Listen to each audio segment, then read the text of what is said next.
Hi guys, welcome back to 90 Day Fiance TV. We are here to discuss 90 Day Fiance the other way, specifically Jenny and Sumit. Y'all, in this episode, their segment was small, but it was hilarious to me because what is even going on? I know that there's been a lot of chatter right now on the internet about Jenny's health. They haven't really disclosed what went on. I know that there's a lot of theories. I hope that she's okay. I wish her the best. This was clearly recorded before all of that. So, my commentary is strictly on what we are seeing on television. I want to say that because you're going to hear me call Jenny lazy a few times and that is still true. So, if it's going to ruffle some feathers, maybe skip this one. Okay.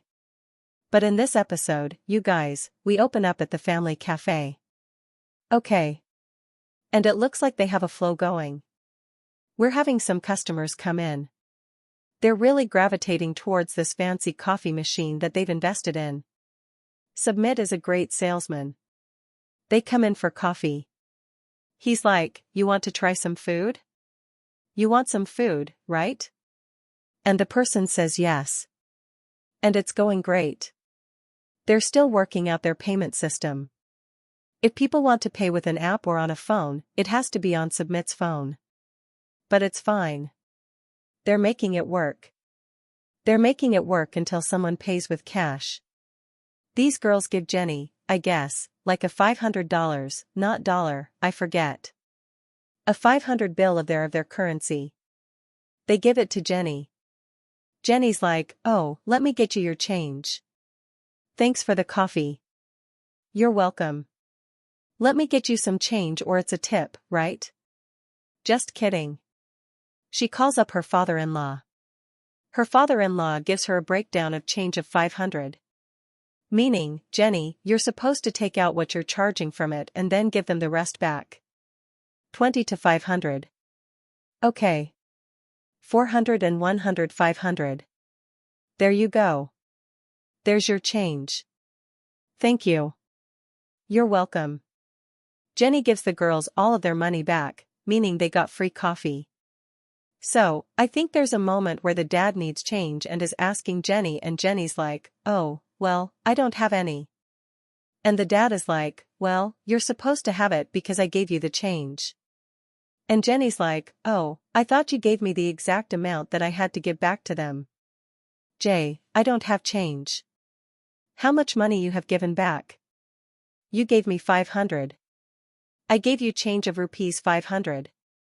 I thought you gave me the right amount of change back. You given them all the change I given to you. You have a charging. That's why I shouldn't be up here dealing with the money. I never said I could give back change." And I'm just like, did you just turn it off? Do you just expect everyone else to like what was the expectation? And so Sumit comes in and he's clearly like, "WTF Jenny, right?" And she's like, "Well, I told you I can't be bothered with the money. I told you." And I'm just like, this is a small business. Y'all can barely afford to pay yourselves. There is no room for a separate cashier. People have to wear multiple hats. You barely know how to do the coffee, but that still doesn't mean that you don't have to hold your weight in it. I was just so embarrassed for her. And I get it when some people are embarrassed, they can't like own up to, but I just feel like this is your family. You are a grown-ass adult. Instead of like snapping back and being combative, like there needs to be a moment of humility, like, "Damn, I messed up." Jenny never does that. And I also didn't appreciate the way that she was like, "Oh, I guess we didn't make a sale." But that wasn't the energy when they were giving out samples to promote the business. She considered that wasteful, but her getting rid of their change and giving out free stuff isn't wasteful. Clock it. But you guys remember Sumit has his ex-business partner / frennemy's voice in his head that this business is going to fail, that Jenny's going to let him down. So Summit's looking at his wife like, "Girl." And he's like, "Jenny, it's just money. Please do the simple math. I know you can do it." No.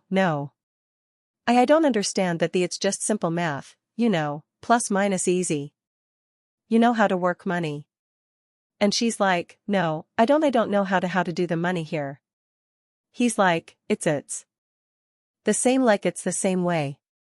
You add, you subtract. Like, and she's like literally wiping her hands with this. She does not want to deal with the money. She's like, I told you I don't want to deal with the money. Like, please handle this. Hey, what you need? Take out your phone.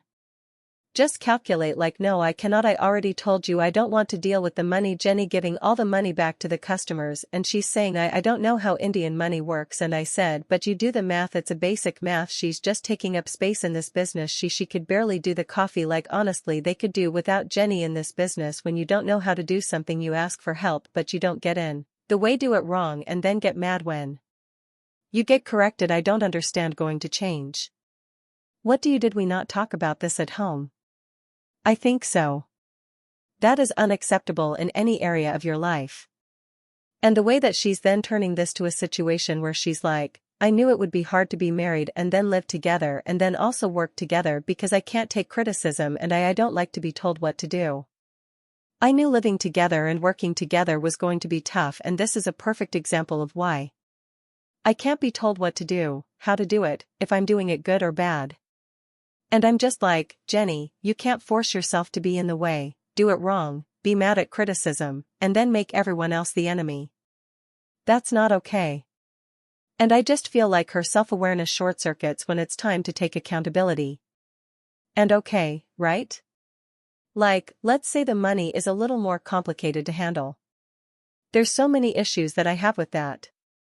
Like, first of all, you're having this bickering argument in front of customers that you should be helping. That's one. 2, you've been in that country for years now. I think that it is unacceptable that she doesn't know the language and that she just doesn't. I just have a struggle with Jenny's like lack of curiosity because no one told her to move to India. You know what I mean? Like, she made that choice. She made that choice to infiltrate that family, right? Made her accept her. She's now accepted and she just wants to lay there like a log. Where's the curiosity for the language? Where's the curiosity for the customs? Where's the curiosity for the food? Where's the curiosity to be a functional human that's not just codependent on Sumit? Like, that must be exhausting for him too, right? To have a brain for both of them. And like, I get it, Jenny is of a certain age and she should be like leaning into like a restful part of her life. I don't disagree with that, but she didn't put herself in a situation that's going to be restful. Sumit does not have money. He can't just take care of her. And this is exactly what his parents didn't want, right? They were like, oh my God, she's going to be old while we're old and he's going to have to like spread himself thin to take care of all of us. And again, that is her husband. And he should absolutely take care of her, but also Jenny don't make the situation worse. And I think she is not helping the situation in any way. He has to translate for her. He has to now break down money for her because she can't be bothered to learn. And I think that that's the issue for me, right? Like, when someone is just so, sometimes I struggle with this with my mom where she just wants to turn off her brain because she's like, oh, you figure it, and I'm like, no, because there's going to be a situation where you're going to be asked out because I'm not going to be available. So, learn. But when people have like a resistance to learning because they're just like, it's just too complicated. And again, it's not the expectation that Jenny should be learning these things overnight. It's the fact that she's been there for like a decade and knows nothing. That is crazy. And now that her health could be potentially declining, obviously at that point those things are no longer a priority. But if they were already embedded in you, it wouldn't take much work. But again, like just watching it on the show, I'm just like, Jenny, please go back to the US. Please be with your daughters and that you know how things already function. I also don't know if they ever applied for paperwork for Sumit to come to the US, because I also wonder, is he just resistant to that as well, or is it just taking long because the way that our immigration system is working, things are just not great. You know, I have so many questions, but at the end of the segment, Jenny's basically like, I don't know how much longer I'm going to be able to be in this business. We need this business to be a success, but I don't think I'm going to last there for very long. There's just no way I'm going to be able to handle this. And no one is surprised. Everyone predicted that at this point in her life, she doesn't want to work. And I understand it. She's retired in the US. I get her not wanting to work in India, but also like you are in a position where y'all can't chill. Y'all have no money. And you desperately don't want to live with his family. You want to live in a nicer place, money needs to come in some way. But at this point, I really do think that they'd be better off if she wasn't part of the business, right? Because if you are going to be an obstacle in them making money, that's going to be an obstacle for your own personal goal. So maybe it is best that you just leave it to him and his siblings but then you can't complain about the fact that you are alone in the house because he has to be in the cafe for certain hours because remember that is what happened to his friend's business. She would be like, "Oh, come home. You're working too much." And he would have to shut down the cafe early to the point that it went out of business. You can't have it both ways, girl. You can't. So, that was it for their segment, you guys. Please let me know your thoughts in the comments. I know that sometimes I go hard on Jenny, but I'm just like, you are making it really difficult to have empathy when you are being so stubborn. So, do let me know your thoughts on it. Thank you guys so much for watching. I think I'm going to make a quick video on Madeline and Luke. Please look out for that. He just really rubbed me the wrong way. So, I have some thoughts. So, do make sure that you like this video, comment, let me know your thoughts, subscribe, hit the notification icon so that you don't miss out on my next one. And yeah, I'll see you guys later. Bye.